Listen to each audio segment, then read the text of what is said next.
Assalamualaikum warahmatullahi wabarakatuh.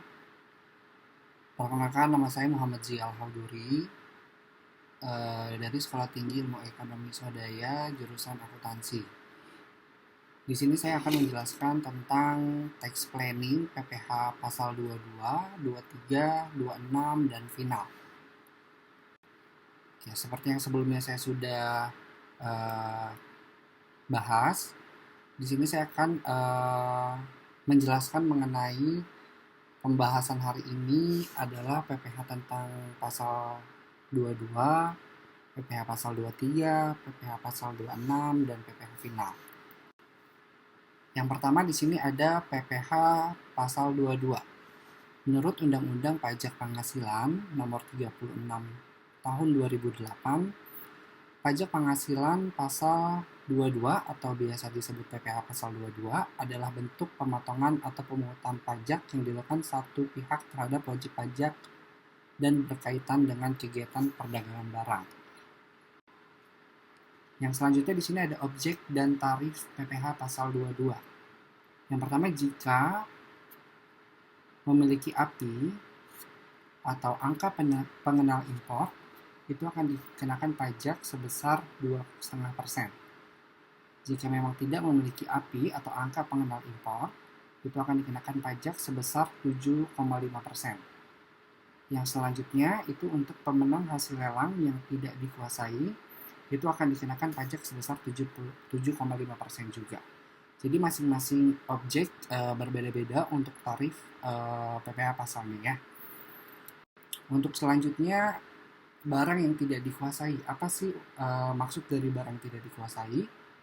Barang yang tidak dikuasai adalah barang yang diimpor tetapi dokumen importnya tidak sesuai atau tidak lengkap. Jadi kita mengimpor suatu barang, tapi pada saat pengecekan dokumen atau pemeriksaan dokumen, itu dokumen yang kita sertakan tidak lengkap atau tidak sesuai dengan ketentuan. Nah, akibatnya apa? Untuk akibatnya itu adalah barang yang kita kirim itu barangnya akan ditahan dan tidak bisa dikeluarkan oleh DJBC dan akan dikenakan biaya sewa gudang. Jadi untuk barang yang ditahan itu tidak bisa dikeluarkan dan bakal dikenakan biaya lagi untuk tempat menaruh barang yang tadi ditahan sebelumnya. Jika sudah terjadi bagaimana? Nah, yang pertama di sini pemilik harus menebus semua biaya penumpukan dan biaya impor yang mungkin biayanya akan lebih besar dari biaya jual barang tersebut. Jadi jika memang sudah terjadi, kalau misalkan kita mau tetap tebus, itu mungkin bisa jadi biayanya akan lebih mahal daripada yang mau kita jual sebelumnya. Yang kedua, di sini akan dikenakan biaya yang sudah membengkak. Pemilik kalau misalkan pemilik sudah mendapatkan biaya yang membengkak, yang artinya sudah lama ditimbun dan biayanya lebih besar, itu mau nggak mau pemilik barang tersebut harus mengikhlaskan barang tersebut atau melelang barang tersebut supaya tetap mendapatkan hasil. Seperti itu. Yang untuk selanjutnya itu cara mencegah barang tak bertuan itu seperti apa? Yang pertama, itu melengkapi dokumen secara lengkap. Yang kedua, mempunyai angka pengenal impor atau API. Yang ketiga, itu menjual barang tersebut dengan harga murah daripada kita rugi. Jadi kalau misalkan memang sudah ditahan, lebih baik kita menjual barang tersebut dengan harga yang memang paling murah daripada kita tidak mendapatkan sama sekali nominal barang tersebut. Untuk tax exemption PPh pasal 22. Yang pertama ini impor barang-barang dan atau penyerahan barang yang berdasarkan ketentuan peraturan perundang-undangan tidak terutang PPh.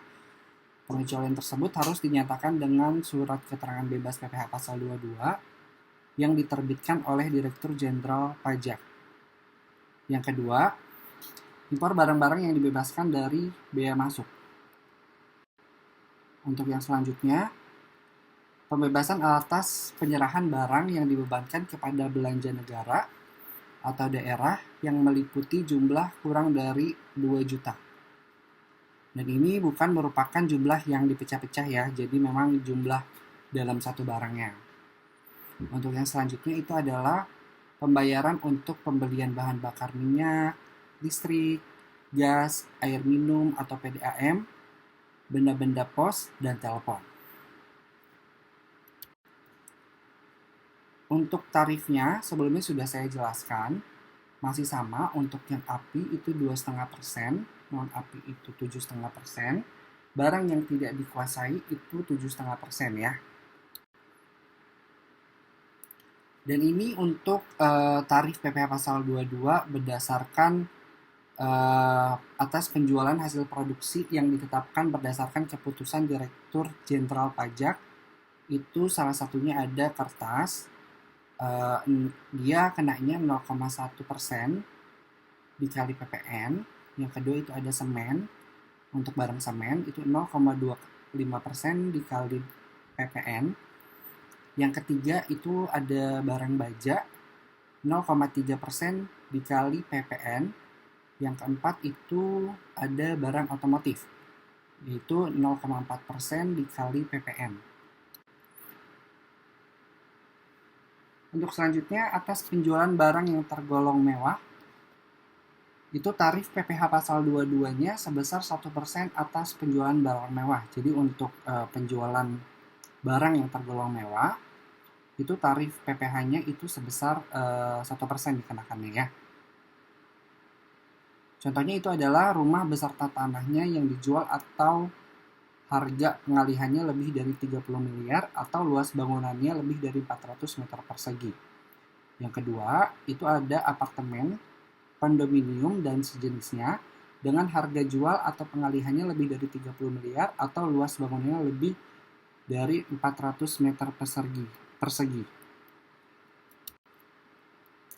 Untuk tax planning tarif PPh pasal 22 ini masih dengan barang yang tergolong mewah, tarifnya itu untuk yang di bawah ini sebesar 5%.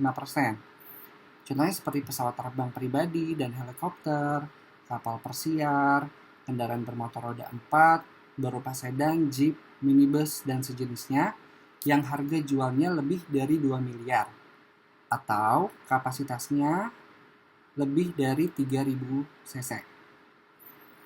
Yang selanjutnya ini ada kendaraan bermotor roda 2 atau 3 dengan harga jual lebih dari 300 juta atau kapasitasnya lebih dari 250 cc.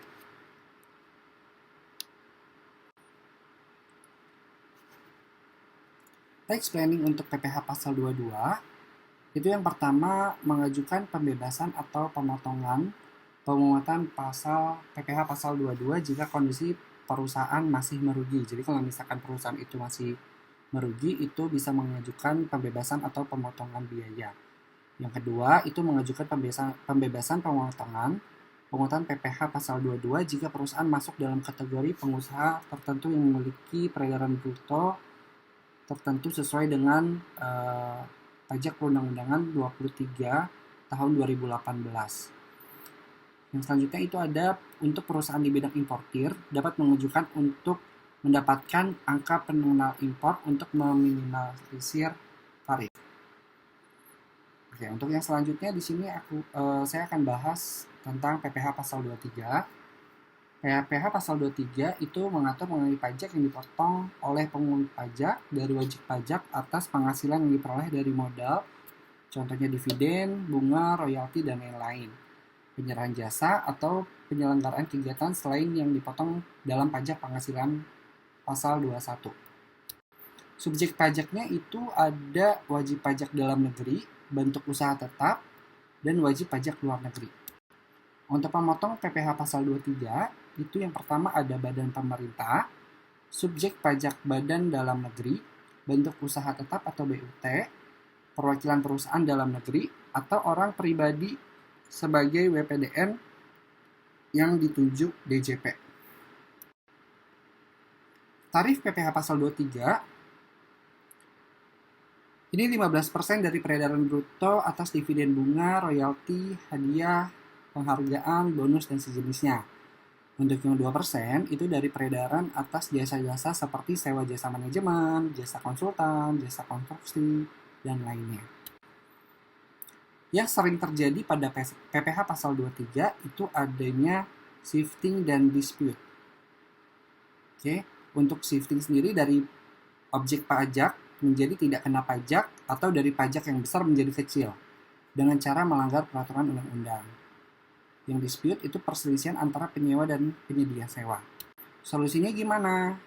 Solusinya itu adalah menaikkan harga sewa atau tidak mengenakan pajak kepada penyewa. Yang selanjutnya, di sini aku akan bahas tentang PPh pasal 26. PPh pasal 26 adalah tentang pemotongan atas penghasilan yang bersumber di Indonesia yang diterima atau diperoleh wajib pajak luar negeri, baik orang pribadi maupun badan, selain bentuk usaha tetap. Jadi untuk PP pasal 26 itu dikhususkan untuk wajib pajak luar negeri ya. Ketentuan yang dikategorikan wajib pajak luar negeri itu adalah seorang individu yang tidak bertempat tinggal di Indonesia, tidak lebih dari 183 hari dalam 1 tahun atau 12 bulan, dan perusahaan yang tidak didirikan atau berada di Indonesia yang mengoperasikan usahanya melalui BUT di Indonesia.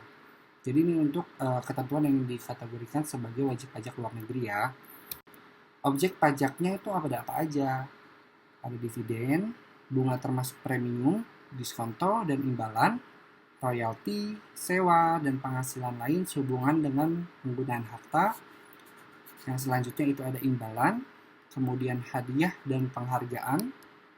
Dan yang terakhir ini ada pensiun dan pembayaran berkala lainnya. Untuk tarifnya sendiri di sini ada dikenakan pajak 20% dikali penghasilan bruto ya. Untuk pemotong pajaknya yang bisa dilakukan oleh badan pemerintah, subjek pajak dalam negeri, penyelenggara kegiatan bentuk usaha tetap, perwakilan perusahaan luar negeri, pembeli yang ditunjuk sebagai pemotong PPh pasal 26. Baik, yang selanjutnya di sini ada PPh final. Untuk PPh final sendiri adalah pajak penghasilan yang sifatnya langsung diberikan kepada wajib pajak saat menerima penghasilan dan tidak akan dihitung lagi dalam SPT tahunan PPh. Dan hanya melaporkannya aja, jadi nggak dihitung dalam SPT tahunan ya untuk final ini ya. Dan untuk yang termasuk PPh final ini adalah bunga deposito tabungan, bunga obligasi, hadiah undian, transaksi penjualan saham di bursa efek, usaha jasa konstruksi, sewa tanah dan bangunan, perusahaan pelayaran, wajib pajak yang punya kantor di Indonesia. Tarif PPh finalnya ini ada beberapa. Yang pertama ini untuk bunga deposito dan tabungan itu sebesar 20%. Untuk bunga obligasi itu sebesar 10%. Untuk hadiah undian itu sebesar 25%. Transaksi penjualan saham di bursa efek itu sebesar 0,1%. Untuk sewa tanah dan bangunan itu sebesar 10% untuk tarif PPh finalnya ya. Baik, sebelumnya terima kasih. Semoga materi hari ini bisa bermanfaat. Assalamualaikum warahmatullahi wabarakatuh.